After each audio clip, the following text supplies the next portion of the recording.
Bonjour chers élèves, merci de vos savoirs nombreux pour une nouvelle séquence.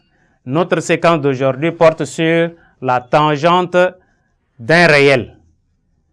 Je vous invite à présent à prêter vos cahiers et vos stylos pour prendre note. À la fin de notre séquence, chacune et chacun de vous doit être capable de définir la tangente d'un réel. Nous prenons en définition. Notez avec moi, définition.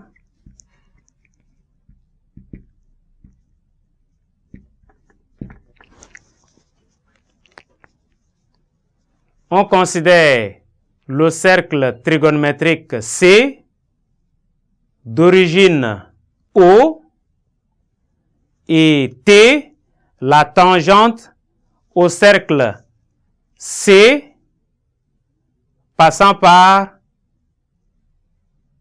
I. Voilà, nous faisons le schéma, le dessin, un cercle C de centre O passant par I. Soit M, un point de cercle C associé au réel alpha et T, le point d'intersection de la droite OM et T. Voilà. Je disais, le point M appartenant au cercle C associé à alpha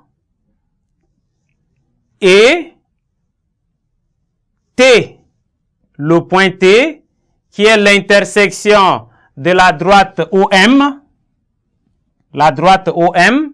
et de la droite T. On appelle tangente de l'angle orienté alpha l'ordonnée du point T.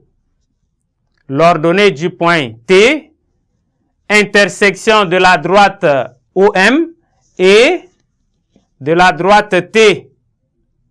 La tangente au cercle. T est tangente au cercle C, tangente en I. Et donc, la tangente de l'angle alpha se note. On note T de alpha ou bien on note tan de alpha qui se lit tangente de alpha. Donc, vous avez deux notations. Sur la figure, le point T a des coordonnées. Donc, les coordonnées de T, si nous faisons la projection de T sur l'axe des abscisses ou bien l'axe des cosinus, ici, on est à 1. Comme nous avions parlé d'un cercle trigonométrique, nous savions que le cercle trigonométrique a un rayon qui est égal à 1. Donc ici, le point T a pour coordonnées. On a d'abord l'abscisse qui est 1 et l'ordonnée. L'ordonnée, nous faisons la projection de T sur l'axe des ordonnées et donc c'est cette valeur-là. C'est ça la valeur, on a tangente alpha. La tangente de alpha. Donc, le point T a pour coordonnées 1 et tangente de alpha.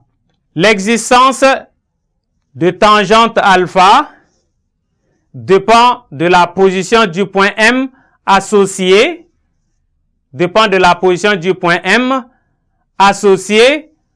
à la tangente de l'angle alpha. Voilà. Puisque nous avions dit tout à l'heure, la position de M dépend de alpha. Ainsi, la droite OM n'est pas parallèle à la tangente T. La tangente T, dont la droite OM n'est pas parallèle à la tangente T ou à l'axe OJ. La tangente de l'angle alpha existe. Lorsque ces conditions sont respectées, alors la tangente de alpha existe. Ainsi, on a donc tangente alpha existe, donc tangente de alpha existe, si et seulement si alpha est différent de pi demi plus 2k pi, où k est un entier relatif. Voilà l'existence de tangente alpha. On établit donc aisément tangente de alpha. Tangente de alpha est égale à sinus de alpha sur cosinus de alpha pour alpha différent de pi demi plus 2k pi, où k est un entier relatif, k appartenant à z. Voilà, la tangente est ainsi définie et elle existe lorsque alpha est différent de pi demi plus 2k pi. Merci chers élèves pour votre aimable attention et nous espérons vous revoir nombreux à la séquence prochaine.